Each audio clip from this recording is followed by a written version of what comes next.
Guys இந்த தறி ஓட்டிகிட்டு இருக்கும்போது திடுதும்னு எங்கேயோ இருந்து ஒரு சவுண்டு ஒன்று வந்துச்சுங்க. அப்புறம் கீழே வந்து பார்த்தா இது ஒன்று கண்டு விழுந்து கிடக்குது. எங்கே இருந்ததுன்னு பார்த்தா இங்கே தெரியுதுங்களா. இந்த மாதிரி வேலையெல்லாம் நமக்கு தான் வைக்க மாட்டாங்க இந்த தறி. என்ன பண்ணுறது?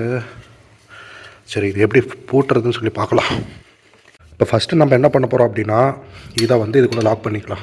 ஓகேங்களா. இதை வந்து இதுக்குள்ளே விட்டு அப்புறம் இந்த செட்டுலேருந்து இதை ஜாயின் பண்ணி இங்கே கூட்டுட்டு வந்து இந்த 2 நட்டி டைட் வச்சிட்டா வேலை முடிஞ்சுது. அதை இப்போ பார்க்கலாம்.